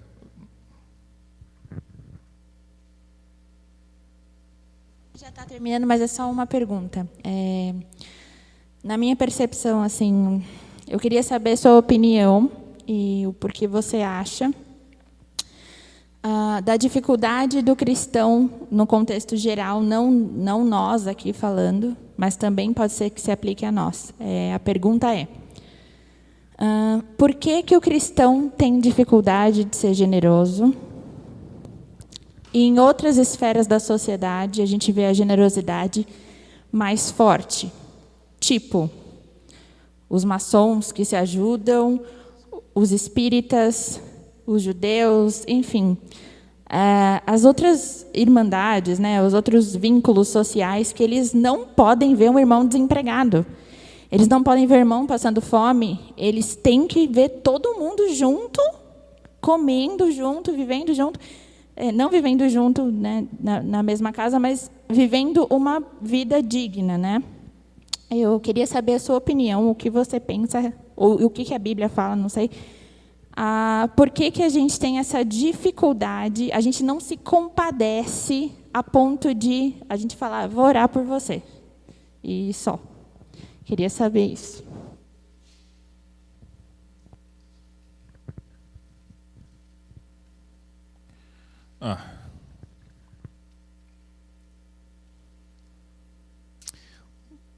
Porque o nosso cristianismo é pagão. Porque o nosso cristianismo é pagão.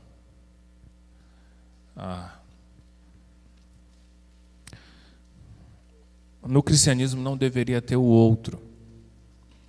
No cristianismo deveria ter o próximo. O conceito de outro, individual, não é um conceito cristão, não é um conceito judaico-cristão.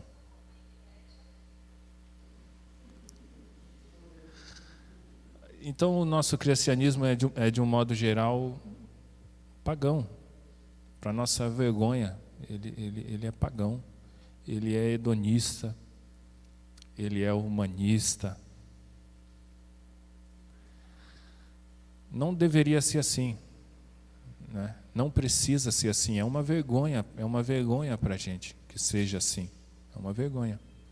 Realmente, em pessoas que não têm o Cristo como Senhor de suas vidas, há uma irmandade muito mais intensa e muito mais real.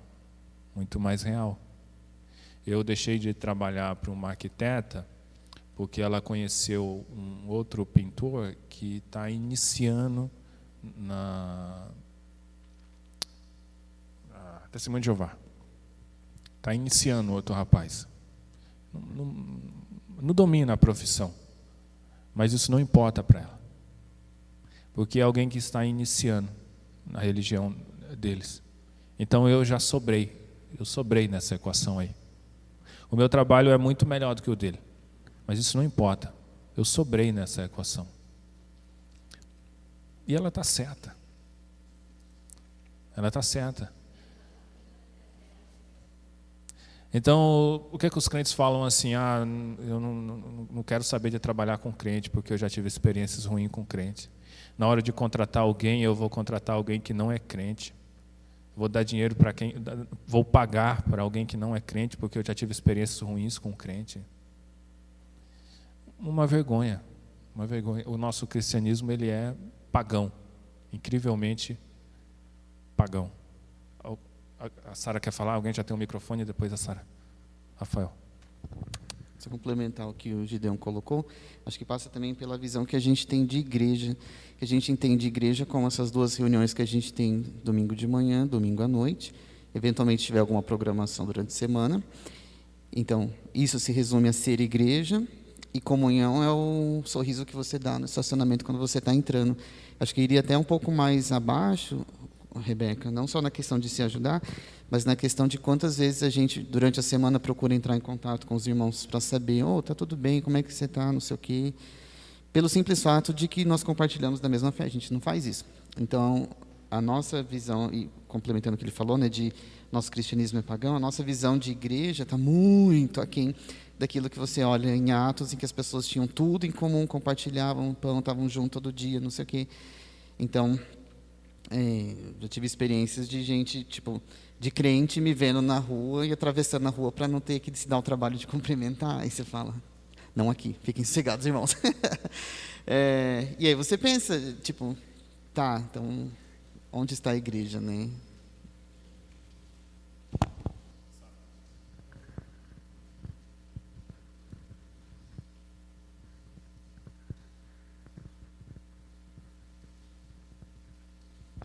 Eu acho também que a visão atualmente, tipo, para o cristão e em relação ao dinheiro está muito padronizada. Você recebe um salário, você dá contado, nem mais nem menos 10% do que você recebeu e pronto, a minha parte está feita. O que a igreja vai fazer, se a igreja vai ajudar algum necessitado, isso é com a igreja, já dei o meu dinheiro para a igreja ajudar. Aí você passa na rua, dá 10 centavos para uma pessoa na rua, nossa, já ajudei mais ainda, fiz a minha parte 2 vezes esse mês. Então, eu acho que a visão dos cristãos hoje em dia está muito padronizada de que Deus falou para mim que eu tenho que dar 10%. Nem procura saber o porquê e qual texto, nem sabe dizer qual texto está falando isso, mas fala, Deus falou para mim dar 10%, então dei 10%. Se eu ver alguém na rua, eu vou dar umas moedinhas que está sobrando na minha carteira, e é só isso que eu preciso fazer. Não preciso ajudar o irmão que está precisando, ver pessoas que estão vendendo algo para poder ganhar algo a mais, né, para poder receber um pouquinho a mais, para poder vender, para poder viver. E não vou ajudar porque a pessoa está vendendo, mas não é para mim, eu não vou ajudar ela, ela vai vender para outras pessoas.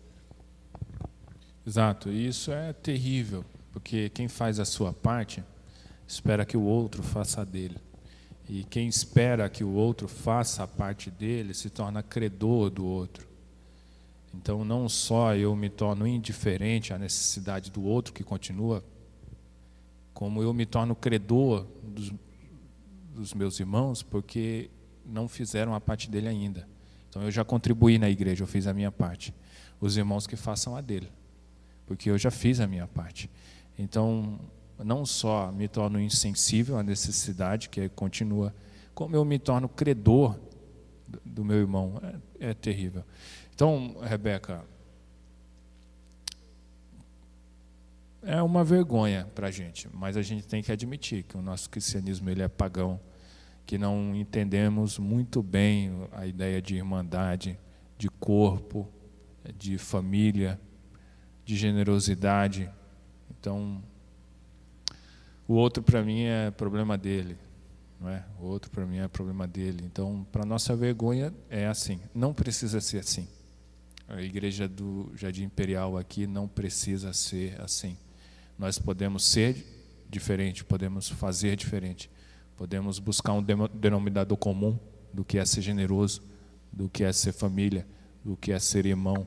E isso começa com a gente tirando as cercas, tirando essas ideias de olharmos para os nossos irmãos de cima para baixo, de classificarmos uns aos outros. Não, vamos nos tratar como iguais, como redimidos, como membros da mesma família, sem cercas, sem pedestais, sem distinção, porque é isso que somos, lavados no sangue do Cordeiro. Somos membros da mesma família, somos membros da mesma família. Amém?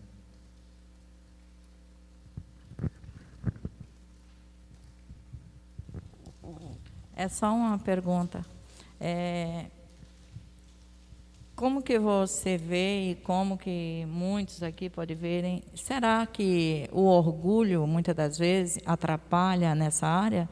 Que muitas das vezes eu posso estar sentado do lado de um irmão, até uma pessoa que eu tenho certa intimidade, e eu estar passando por uma necessidade grande naquele momento. Mas lá no fundo do meu coração, eu tenho aquele orgulho que eu não quero que o irmão saiba.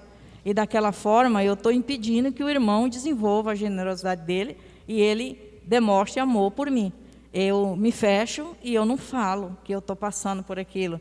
Porque eu já ouvi, não aqui, mas em outra igreja onde eu passei, de quando a pessoa ficou sabendo, chorou até e falou assim, mas eu não sabia, eu quero pedir perdão para você, que se eu tivesse ficado sabendo, eu teria lhe ajudado. E já era tarde demais, a necessidade da pessoa já tinha se expandido muito. Tinha que correr atrás do prejuízo até. Porque, às vezes, o orgulho que está lá no nosso coração impede de nós pedir ajuda. E, às vezes, a pessoa não desenvolve a generosidade com o seu irmão, porque o seu irmão coloca uma barreira aí. Sim, isso também é verdade. Isso também é verdade. O orgulho também é um obstáculo. Também. Não é só o orgulho. É também o medo da resposta que vai ter. Eu já ouvi casos de irmão falar para o outro que precisa de gás e o outro falar assim que a vela também dá para esquentar o leite. Então, se eu considerasse a possibilidade de ouvir uma resposta dessa, eu também não falaria. Mas o orgulho também, mas também o medo da resposta que vai se ter. Uma falta de percepção que a gente tem, por exemplo, a gente vê Israel. E Israel deveria ser próspero, e era próspero. E Deus abençoava e dava riqueza. Mas Israel era uma etnia, um povo. A igreja são discípulos, Mateus 28, vão por todo mundo e façam discípulos de quais nações? Todas as nações. Não somos uma etnia definida, com traços. Somos um povo de todas as nações. Diferente de Israel, que era uma etnia, que era um povo só. Israel tinha uma terra, Canaã. Israel tinha uma terra, Canaã. A igreja não tem terra. Israel tinha um sistema religioso de retribuição. Então, eu fazia o bem e Deus me abençoava com mais bem. Eu fazia o mal e Deus me castigava. É isso que acontece com os amigos de Jó, quando falam para ele, você fez alguma coisa contra Deus, por isso que está vindo todo mal contra você. Essa justiça retributiva. A gente vê isso no menino que nasce cego. Quem pecou para que ele nascesse cego? Alguém pecou, senão ele não nasceria cego. Então há um sistema religioso de justiça retributiva. Eu fiz o mal, vou receber o mal. Eu fiz o bem, vou receber o bem. Isso não acontece no Novo Testamento. Jesus Cristo muda isso. Esse conceito. Então, essa falta de percepção da igreja piora a coisa. Porque nós somos um povo composto de muitos povos, de todas as nações, que não tem uma terra, e que não vive nesse sistema religioso de justiça retributiva. Não funciona assim com a igreja. Então, isso deveria nos fazer sermos muito mais irmãos e nos ajudarmos muito mais. Mas é o contrário, funciona o contrário. Inacreditavelmente funciona o contrário. Alguém levantou a mão? Gil. Falar um pouco sobre a questão das boas obras. A Rebeca ela falou por que isso não é tão evidenciado, acho que foi essa a ideia, não é tão evidenciado entre os cristãos, coisa que é evidenciado na vida daqueles que não são crentes. Né? Ok. Enquanto ela falava, os irmãos conversando, eu fiquei pensando, é preciso a gente entender uma grande lição que a Bíblia nos traz sobre esse assunto. As boas obras é algo muito honroso e é nobre e deveria ser evidenciado muito mais pelos crentes, confessos em Jesus Cristo, do que essas tais religiões que dizem ser santas, que na verdade são pagãs. E isso é uma vergonha para a gente, já foi relatado aqui. Mas é preciso também a gente entender o que é que está por trás disso tudo. Por que eles fazem e eles levam isso tão a sério, e o crente deveria levar a sério também, mas por que eles acabam levando muito mais a sério e isso se torna até mesmo tudo que eles fazem, e eles fazem para que sejam mostrados por aí. Ok. O que eu quero dizer? Às vezes, e é verdade, eles fazem tais obras, tais boas obras, no sentido de que eles precisam fazer para ser salvo. O crente, ele faz as boas obras, não é mais para ser salvo. A Bíblia nos ensina que o crente deve fazer as boas obras porque isso é proveniente da fé. É resultado porque ele já foi salvo. Eu faço o que faço porque já sou salvo. Por isso deveria ser muito mais evidente na vida do crente. Eu ajudo o meu irmão, ajudo aquele que não são meus irmãos, porque eu já sou salvo em Jesus Cristo. Eu não preciso fazer boas obras para ser salvo, porque Jesus Cristo já garantiu isso. Então, esse é o grande ensinamento que fica por trás disso tudo. Eles fazem porque eles querem ser salvos. E o crente faz porque ele já é salvo. Então, a grande diferença é aí. É onde responde tudo, eu acho. Exato, a motivação. A motivação é diferente. Mas o que é certo, não importa quem faça. O que é errado, não importa quem faça. Não quero me estender muito. Um outro pensamento que contribui bastante para que a igreja não seja mais irmã e não seja mais fraterna é um pensamento dicotomista ou um pensamento tricotomista,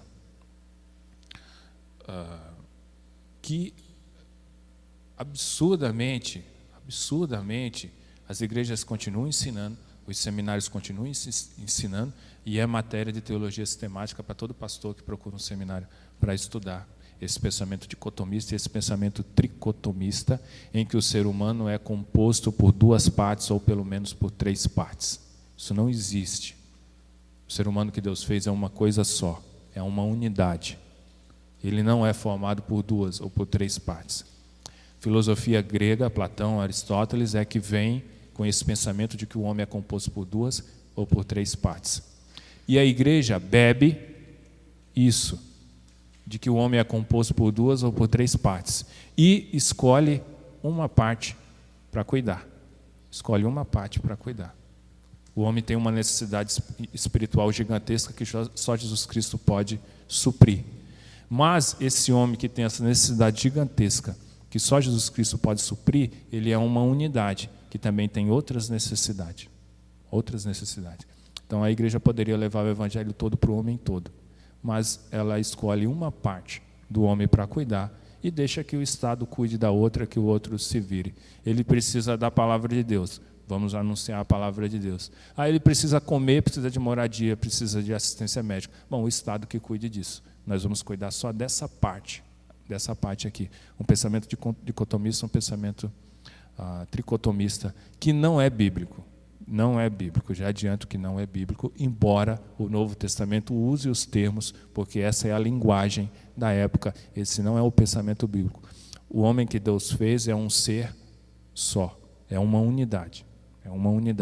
E ele precisa do evangelho todo, não só ouvir, mas também ver manifestações desse reino. Robson Cavalcante, ele disse assim que a missão da igreja é demonstrar o máximo de densidade possível de aqui e agora, de um reino que se consumirá ali e além. Então precisamos demonstrar, eu gosto dessa expressão, Robson Cavalcante, demonstrar aqui e agora o máximo de densidade possível de um reino que se consumirá ali e além, e isso só é possível com generosidade, ok? Então a palavra de hoje é generosidade. Descubra, converse com sua família, com seu esposo, com seus filhos, o que é ser generoso e como vocês possam viver a generosidade que Jesus Cristo tanto nos ensinou. Quem quer orar para a gente encerrar? Quem ora? Dou-lhe uma? Dou-lhe duas? Eu oro. Deus, nosso Pai bendito, obrigado pela Tua palavra. Obrigado pelo Teu Santo Espírito que nos constrange. Obrigado pelo Teu amor que nos envergonha. Perdão pelo nosso coração mesquinho, egoísta. Perdão porque desconsideramos tão grande salvação e vivemos só para nós mesmos. Não nos deixa viver assim, Pai. Queremos perceber os nossos irmãos. Queremos perceber a necessidade das pessoas às nossas voltas. Que o Senhor nos livre da escravidão ao dinheiro. Que o Senhor nos livre desse ídolo maldito que é Mamon. E que consigamos compartilhar, desfrutar juntos, de tudo que o Senhor nos dá. Purifica o nosso coração, purifica a nossa mente. Queremos render louvor ao Senhor como família, como igreja, como irmãos que somos, não só na criação, mas também na salvação. Obrigado pela liberdade que temos de estudar a Tua palavra e nela ouvirmos a Tua voz. Que ela nos leve a expressões sinceras da Tua vontade no dia a dia. Que o Senhor nos traga de volta sobre o sopro do Teu Espírito para juntos à noite louvarmos e adorarmos ao Senhor, soberano sobre tudo e sobre todos. Obrigado pela mesa farta que teremos daqui a pouco. Que o Senhor tenha de misericórdia das pessoas que não têm o que comer. E que o Senhor use a Tua igreja para suprir essas necessidades. Assim eu oro em nome de Cristo e para a Tua glória. Amém.